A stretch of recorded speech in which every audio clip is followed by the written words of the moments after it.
तो एक शब्द ऐसा लेकर आए हो, एक शब्द में ही पूरे प्रोनाउन क्लियर। समझ में आ रहा है?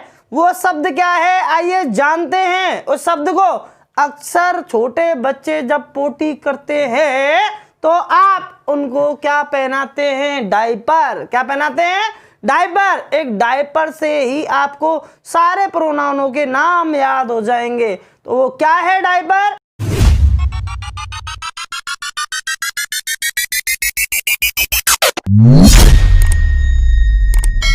Good morning to all my dear students. मैं केपी सिंह आपके अपने यूट्यूब चैनल में एक बार फिर से स्वागत करता हूं।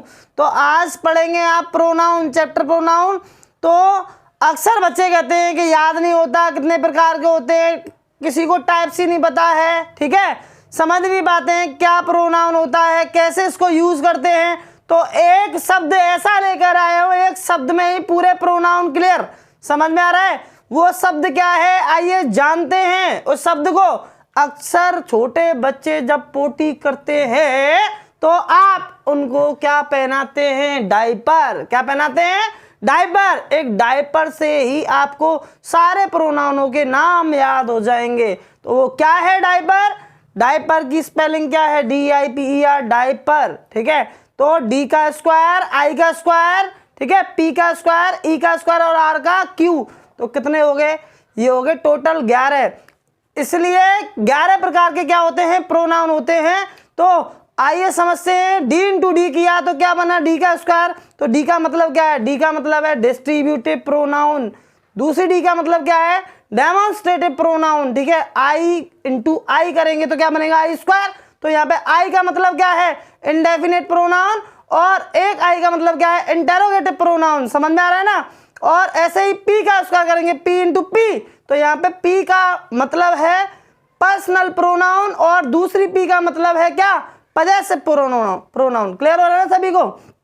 ऐसे ही E इंटू ई करेंगे तो E का मतलब क्या होगा, एम्फेटिक प्रोनाउन। और दूसरी E का मतलब क्या होगा, एक्सक्लेमेटरी प्रोनाउन। ठीक है, तो यहां पर R का Q रह गया है, वेरी वेरी मोस्ट इंपॉर्टेंट है। जहां ज्यादा संख्या होती है लोग वही ज्यादा जुड़ते हैं। तो ऐसे ही प्रोनाउन में सबसे ज्यादा जो पावर है वो किसके पास है, R के पास है। अगर आपने R समझा तो आप समझ लो कि आप उस क्वेश्चंस को उड़ा डालोगे। हर एक एग्जाम में R के Q से क्वेश्चन आता ही आता है।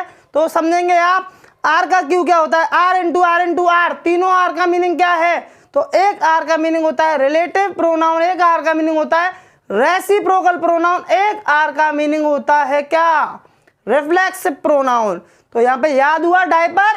तो D का मतलब क्या है, D इंटू डी। तो D का मतलब डिस्ट्रीब्यूटिव और डेमोन्स्ट्रेटिव। I का स्क्वायर क्या है, इंटेरोगेटिव और इंडेफिनिट प्रोनाउन। और P का स्क्वायर पर्सनल और पजेसिव। और E का स्क्वायर एम्फेटिक और एक्सक्लेमेटरी प्रोनाउन। और R का Q क्या है, रिलेटिव, रेसिप्रोकल और रिफ्लेक्सिव प्रोनाउन। आई थिंक आपको याद होंगे सारे के सारे।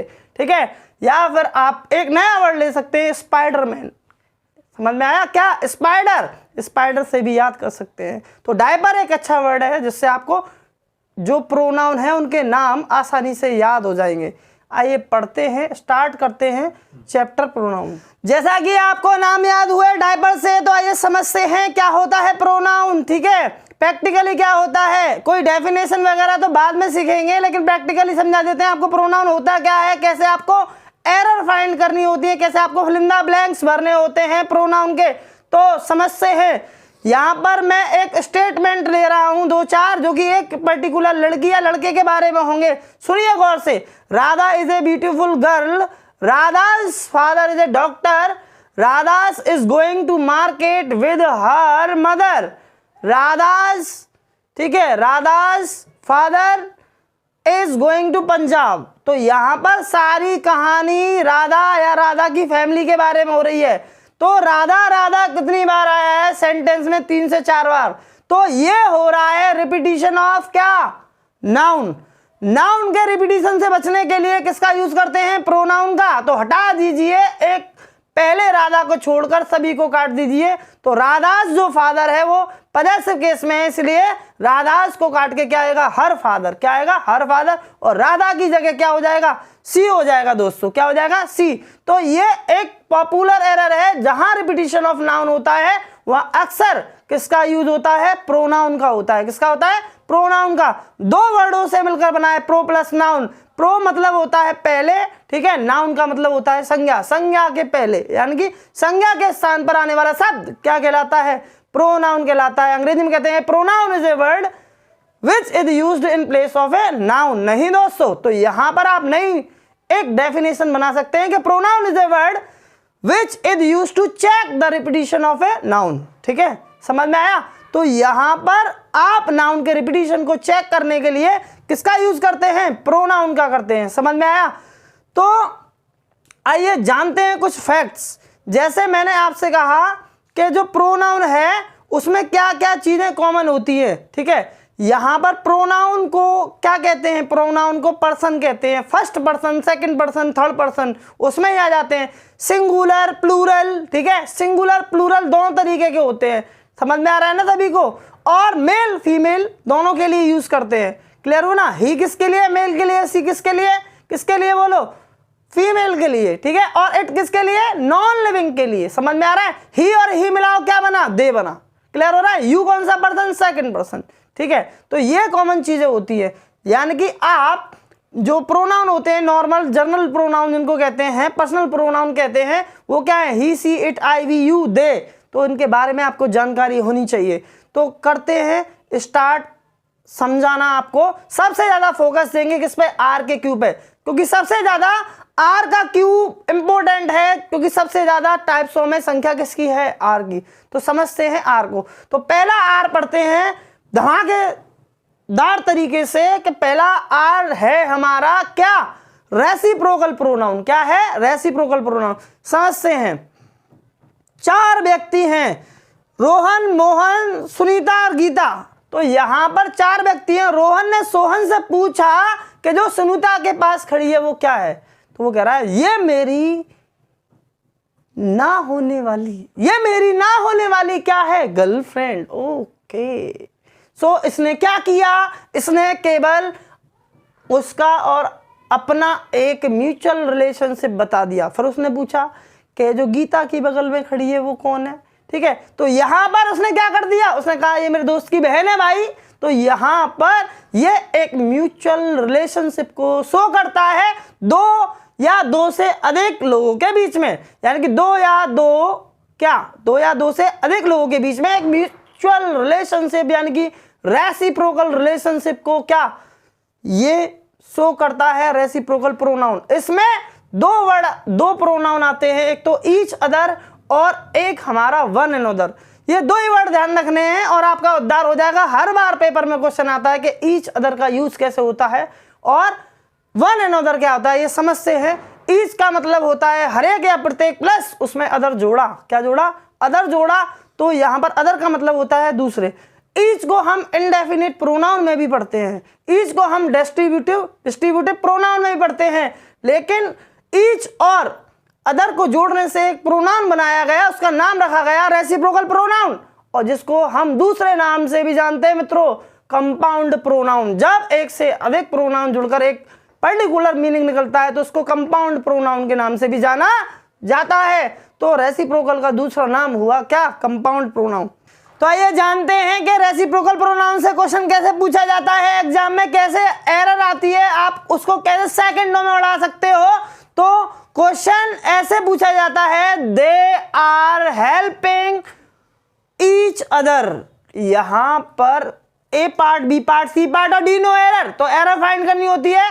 तो यहां पर एरर आपके किस में है, यहां पर ईच अदर की जगह पर क्या आना चाहिए, वन एंड अदर आना चाहिए। क्योंकि यहां पर दो से अधिक के लिए किसका यूज होता है, वन एंड अदर का होता है भाई। ऐसे ही कह सकते हैं Ram and Shyam are complement one and other. तो आपको पता है राम और श्याम कितने, दो। तो दो के लिए किसका यूज होगा, दो के लिए होगा ईच अदर का यूज। इसमें एरर क्या होगी, वन एंड अदर हटा दिया जाएगा और क्या लगाया जाएगा, ईच अदर लगाया जाएगा। समझ में आ रहा है ना सभी को। तो आई थिंक आपको केवल यह ध्यान रखना है कि ईच अदर आए तो दो के लिए होता है और वन एंड अदर आए तो दो से अधिक के लिए यूज होता है। उड़ा दीजिए क्वेश्चन को देखते ही पेपर में। समझ में आया रेसिप्रोकल प्रोनाउन क्या होता है, इसको कंपाउंड प्रोनाउन भी आप कहते हैं? हिंदी में इसको क्या कहते हैं? परस्पर संबंधवाचक सर्वनाम के नाम से जाना जाता है। हिंदी वाले सुन लो, समझ में आया ना सभी को? जैसा कि आप पहला आर समझ चुके हैं तो समझते हैं दूसरा आर क्या है। यहाँ पर दूसरा प्रोनाउन है रिफ्लेक्सिव प्रोनाउन। तो यहाँ अक्सर एग्जाम में क्वेश्चन पूछा जाता है क्या, कि कोई वर्ड दे दिया जाता है, अंडरलाइन कर दिया जाता है, पूछता है कि इसकी पार्ट्स ऑफ स्पीच क्या है। जिस शब्द के पीछे आई भी ठुका हो, लगा हो, तो वो होता है हमारा क्या? एडजेक्टिव। क्या होता है? एडजेक्टिव। तो रिफ्लेक्सिव जो वर्ड है वो है एडजेक्टिव, ठीक है, पार्ट्स ऑफ स्पीच में। तो रिफ्लेक्सिव प्रोनाउन की जो हिंदी है वो क्या है? वो है निजवाचक सर्वनाम। क्या है? निजवाचक सर्वनाम। सर हम कैसे पहचानेंगे कि रिफ्लेक्सिव प्रोनाउन का क्वेश्चन है किसका है? बिल्कुल यहां पर जहां आपका myself, herself, yourself, themselves है ना, और योर सेल्फ्स एक्सेट्रा ऐसे शब्द मिल जाएं तो वो दो ही प्रोनाउन के हो सकते हैं, या तो एम्फेटिक और या रिफ्लेक्सिव। तो आपको रिफ्लेक्सिव का यूज बताता हूं। कितने पर्सन होते हैं? 3 person, first person, second person और थर्ड पर्सन। तो फर्स्ट पर्सन में क्या आता है? आई और वी। तो आई का जो पजेसिव एडजेक्टिव होता है वो क्या होता है? माई होता है। तो माई क्या है? यहां पर माई में लगता है सेल्फ। तो वी का पजेसिव क्या होता है? आवर। तो क्या लगता है उसमें? Ourself. ये 2 हाथ है भैया, अगर इस हाथ से गेयर लगा दिया तो लग जाएगा क्या? सेल्फ। क्या लग जाएगा? सेल्फ, ठीक है। और भाई बाइक में इसी हाथ पे तो होता है सेल्फ, तो यहां लग जाएगा सेल्फ। यानी कि अगर यदि कोई सिंगुलर वर्ड होगा उसमें आपको सेल्फ लगाना है। यदि 2 और बैठ जाते हैं बाइक पे तो लग जाएगा सेल्फ, यानी कि प्लूरल। प्लूरल में लगाएंगे सेल्फ और सिंगुलर में लगाएंगे सेल्फ। तो हो जाओ स्टार्ट, सेल्फ और सेल्फ। क्लियर हो रहा है ना? तो सेकंड पर्सन क्या होता है? यू। तो यू में क्या लगता है? योर सेल्फ और योर सेल्फ दोनों ही लगते हैं, ठीक है। ये डिपेंड करता है क्वेश्चन पर, बताएंगे इसको। Third person he, she, it और आपका दे। तो ही के ऑब्जेक्टिव केस में क्या लगता है? ऑब्जेक्टिव केस क्या होगा? हिम। हिम में लग जाएगा सेल्फ क्योंकि सिंगुलर है। और सी क्या होता है? सी का क्या हो जाएगा? हर। क्या हो जाएगा? हर सेल्फ क्योंकि सिंगुलर है। इट का इट क्या हो जाएगा? इट सेल्फ, ठीक है। और दे का क्या हो जाएगा? देम सेल्फ क्योंकि प्लूरल है।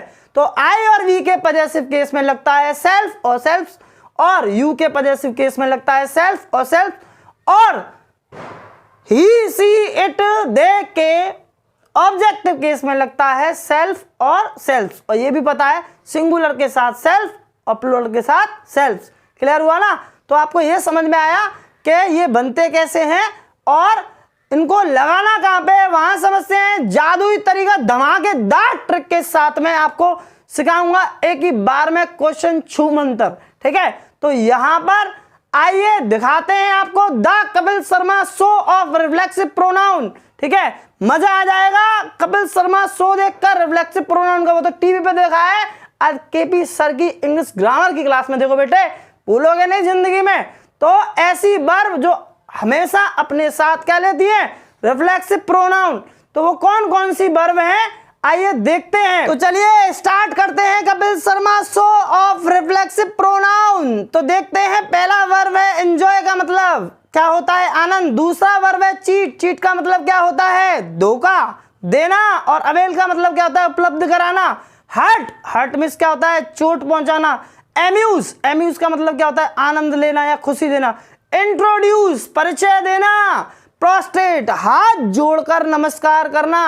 एग्जर्ट मतलब अपने आप को बहुत खींचना। और प्रेजेंट। प्रेजेंट यानी कि क्या? उपस्थित होना, ठीक है। और एब्सेंट अनुपस्थित होना। अप्लाई लागू करना। बिजी व्यस्त रहना। रिजाइन जानते हैं? रिकॉन्साइल किसी बात को ना चाहते हुए भी मान लेना। एक्यूट मतलब प्रशंसा करना। एवरेज मैथ में ही पढ़ा होगा। एडजस्ट आपका। और एडेप्ट क्या? और सेटिस्फाई। और लास्ट वर्ड है आपका प्राइड। तो यहां पर अब चलेगा कपिल शर्मा शो। लीड लगा के एयरफोन जिसे बोलते हो ना आप, सुनो गौर से, ऐसे याद होगा क्या बिल्कुल वास्तव में कपिल शर्मा शो चल रहा है। तो सुनो, आजकल के लोग अपने आनंद के लिए, आजकल के लोग अपने आनंद के लिए यानी एंजॉय के लिए दूसरों को चीट करते हैं। क्या करते हैं? चीट करते हैं। उनको कुछ चाहिए होता है, यानी कि अबेल, और इसी वजह से दूसरों को क्या करते हैं? हर्ट करते हैं। वहीं दूसरी तरफ कपिल शर्मा लोगों को क्या करता है? अम्यूज करता है, हंसाता है और इंट्रोड्यूस करता है अपने शो में कि आइए मिलिए सलमान खान से, ये सलमान खान है, ये प्रियंका चोपड़ा है, ठीक है। और हाथ जोड़कर क्या करता है? प्रोस्ट्रेट, यानी कि नमस्कार। ऐसा सब करने के लिए उसने बहुत अपने आप को खींचा होगा, रात दिन मेहनत की होगी उस बंदे ने। उसके शो में एब्सेंट होने से और प्रेजेंट होने से काफी फर्क पड़ता है, ठीक है। अपने शो को शानदार बनाने के लिए उसने बहुत सारे मेथड्स को अप्लाई किया होगा, अपने आप को रात दिन बिजी रखा होगा। और उसी शो में 2 व्यक्ति और काम करते हैं, डॉक्टर गुलाटी चश्मा लगा के भैया है, बड़ा मजा आता है उनको देखकर, आग लगा देते हैं स्टेज पर, ठीक है। वो इस शो को रिजाइन दे चुके हैं। इस बात को ना चाहते हुए भी कपिल शर्मा को रिकॉन्साइल करना पड़ गया, यानी कि मानना पड़ गया।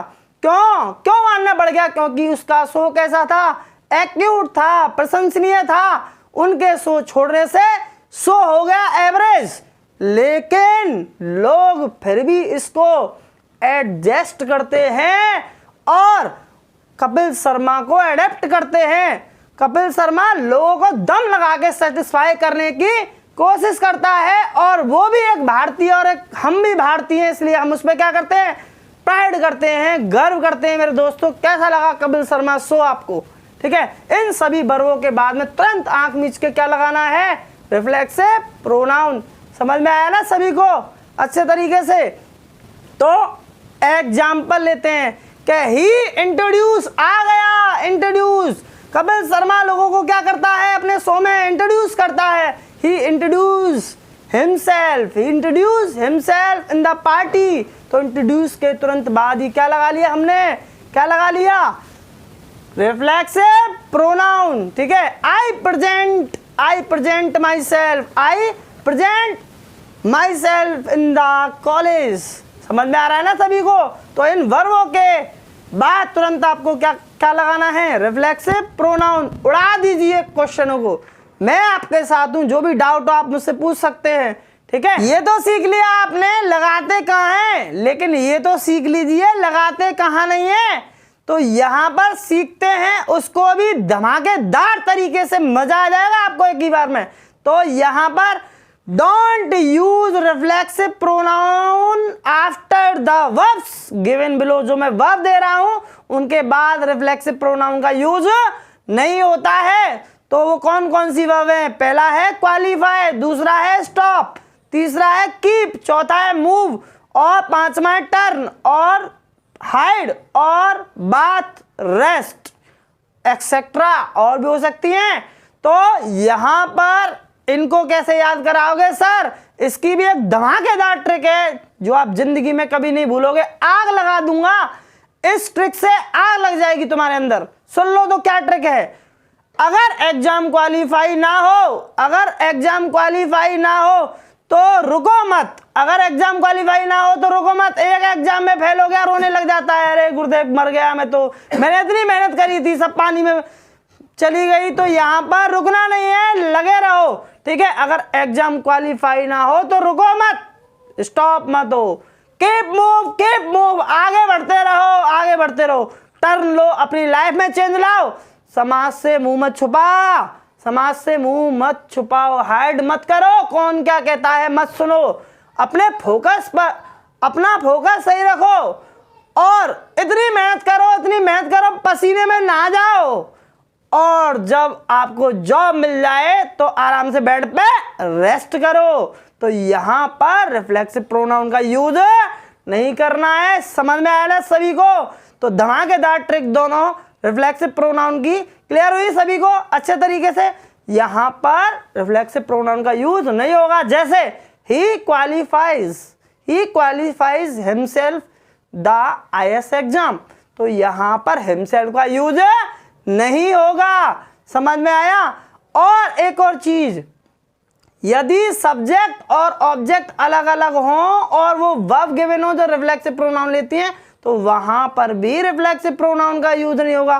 वो कैसे? यहाँ पे बोला he introduce me in the party, तो उसने मेरा परिचय दिया कहाँ? पार्टी में। सब्जेक्ट क्या हुआ? ही, और ऑब्जेक्ट क्या हुआ? मी।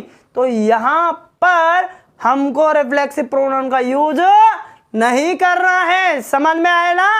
क्लियर हुआ ना? अच्छे तरीके से मजा आएगा, बने रहिए, शेयर करते रहिए वीडियो को। तो आप जैसा कि R2 समझ चुके हैं, तो R3 का नंबर है वेरी वेरी मोस्ट इंपोर्टेंट है भाई। हर एक एग्जाम में 1,01% क्वेश्चन आपका रिलेटिव प्रोनाउन से जरूर आता है। नहीं तो आप पेपर उठा के देख सकते हैं, प्रीवियस पेपर को देख सकते हैं, आपको एक ना एक question fill in the blanks की फॉर्म में या एरर की फॉर्म में मिलता ही मिलता है। तो समझेंगे रिलेटिव प्रोनाउन क्या होता है। ठीक है, रिलेटिव प्रोनाउन का मतलब होता है संबंधवाचक सर्वनाम जिस शब्द के पीछे IVE लगा हो, तो वो शब्द पार्ट्स ऑफ स्पीच में क्या होता है? एडजेक्टिव। क्या होता है? एडजेक्टिव। ठीक है, तो यहां पर समझते हैं कि सर मैं कैसे पहचानूंगा कि रिलेटिव प्रोनाउन क्या है, कि रिलेटिव प्रोनाउन का क्वेश्चन है या नहीं है।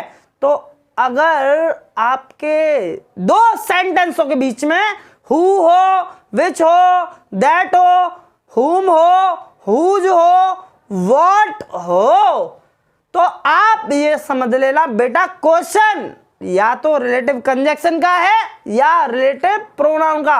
अक्सर जो क्वेश्चन होता है वो रिलेटिव प्रोनाउन का होता है। अब आपके माइंड में एक चीज आ रही होगी, वो क्या है कि सर ये व्हाट, हु, हुम, विच, ये तो इंटेरोगेटिव वर्ड हैं। बिल्कुल सही बात है, इनको ही इंटेरोगेटिव प्रोनाउन कहते हैं। तो इन दोनों में क्या अंतर है समझते हैं। तो यहां पर जो अंतर है डिवाइड कर लेंगे आधा आधा, ये रिलेटिव प्रोनाउन और ये क्या है? Interrogative pronoun. तो यहां पर पहला वर्ड लिया हु। अगर हु का मतलब होता है जो, और ये दो सेंटेंस के बीच में आता है, तो यहां आप आसानी से समझ सकते हैं कि ये क्या है? रिलेटिव प्रोनाउन की तरह काम कर रहा है। अगर हु आर यू बोल दिया जाए, हु के तुरंत बाद वर्ब आ रही है और क्वेश्चन मार्क लगा आता है पीछे, तो वो होता है इंटेरोगेटिव प्रोनाउन। अब हुम का मीनिंग होता है क्या? जिससे। अगर दो सेंटेंसों के बीच में आता है और तो जिससे मीनिंग होता है, तो ये होगा रिलेटिव प्रोनाउन। और यदि ये अपने तुरंत बाद वर्ब लेता है, क्वेश्चन मार्क लेता है पीछे, तो ये होगा इंटेरोगेटिव प्रोनाउन। और इसकी हिंदी होगी क्या? किसको। किसको यानी कि किसको। हाँ जी। अब यहां पर तीसरा वर्ड लेते हैं क्या? विच। विच मतलब होता है जिससे या जिसे। किसमें? रिलेटिव प्रोनाउन में। और विच का मतलब होता है कौन सा, कौन सी, किसमें? इंटेरोगेटिव प्रोनाउन में। समझ में आ रहा है ना? और हुज मिस होता है क्या? जिसका, जिसकी, जिसके सेंटेंस के बीच में आएगा। और यहां इंटेरोगेटिव प्रोनाउन में इसका मीनिंग होता है क्या? किसका, किसकी, किसके। क्लियर हो रहा है ना सभी को? और दैट का मीनिंग होता है जो। रिलेटिव प्रोनाउन में, लेकिन इंटेरोगेटिव प्रोनाउन में दैट का यूज नहीं होगा। समझ में आई बात? क्लियर हुई? इंटेरोगेटिव को पहचानने का बेस्ट तरीका है उसका क्या? साइन। जब साइन लगा हो, हु, विच, हुम और हुज, ठीक है। व्हाट का मीनिंग भी क्या होता है रिलेटिव प्रोनाउन में? जो। लेकिन व्हाट का मीनिंग यहां पर क्या होता है? क्या? व्हाट्स योर नेम क्या है? इंटेरोगेटिव प्रोनाउन है ना? समझ में आ रहा है? क्लियर हो रहा है? डू व्हाट यू वांट, जो तुम चाहते हो वो करो यार, दिल की बात सुनो अपने की। ठीक है, तो यहां पर क्या है? ये रिलेटिव प्रोनाउन। क्या है? रिलेटिव, क्योंकि इसका मीनिंग क्या आ रहा है? जो। लेकिन वहां पे मीनिंग क्या आ रहा है? क्या आ रहा है? मीनिंग आ रहा है उसका क्या आ रहा है उसका मीनिंग। क्लियर हुआ ना? जैसा बोला हु आर यू, तुम कौन हो, तो यहां पर इंटेरोगेटिव प्रोनाउन, क्योंकि क्या लगेगा पीछे? मामा, क्वेश्चन मार्क। ठीक है।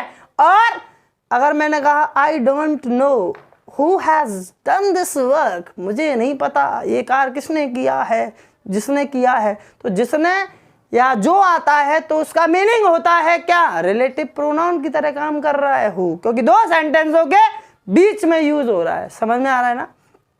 अब मैंने कहा whom do you love? ओह कैटरीना कैफ नहीं। तो यहाँ पर एक क्वेश्चन क्या है कि whom किसकी तरीके से काम कर रहा है, तो यहाँ पर whom काम कर रहा है किसकी तरीके से, whom काम कर रहा है आपका इंटेरोगेटिव प्रोनाउन। समझ में आया, क्लियर हुआ। अगर हम कहें this is the girl whom I met in the market, ये वही लड़की है, देख देख देख देख वही लड़की है मैं जिसे मार्केट में मिला था। समझ में आया। तो यहाँ पर किस तरीके से काम कर रहा है, यहाँ पर काम कर रहा है ये रिलेटिव प्रोनाउन की तरीके से। क्लियर हुआ। आग लगा दो, फैला दो, शेयर कर दो, फुल फॉर्म में सर जी। क्लियर हुआ। आपको धमाकेदार तरीके से पढ़ाऊंगा, टेंशन मत लो, लेकिन I need only and only your support. Clear हुआ। जैसा कि आप रिलेटिव प्रोनाउन में और इंटरोगेटिव प्रोनाउन में डिफरेंस समझ चुके हैं, आपको समझ में आ गया होगा कि कब रिलेटिव प्रोनाउन कहेंगे और कब कहेंगे इसको इंटरोगेटिव प्रोनाउन। तो यहां पर लाइक और शेयर दबा के करिए इसको, और इसका पार्ट 2 जल्द ही जल्द आपको मिलेगा, जिसमें बहुत ज्यादा इंपॉर्टेंट क्वेश्चन भी कराए जाएंगे जो कि आपके एग्जाम में आते हैं, और आपको बहुत जानकारी मिलेगी रिलेटिव प्रोनाउन में। इन्स एंड आउट इंफॉर्मेशन जादुई ट्रिक के साथ के पी सर हैं, ठीक है, आपके साथ। जय हिंद, जय भारत, और इस वीडियो को ज्यादा से ज्यादा लोगों को शेयर करें, और मैं यहां पर आग लगा दूंगा आपके लिए, और पेपर में से क्वेश्चन छू मंतर हो जाएगा। हर एक टॉपिक को इसी तरीके से, इसी एनर्जी के साथ में पढ़ाने वाला हूं, ठीक है। सभी बच्चे बने रहें और शेयर ठोकते रहें दबा के।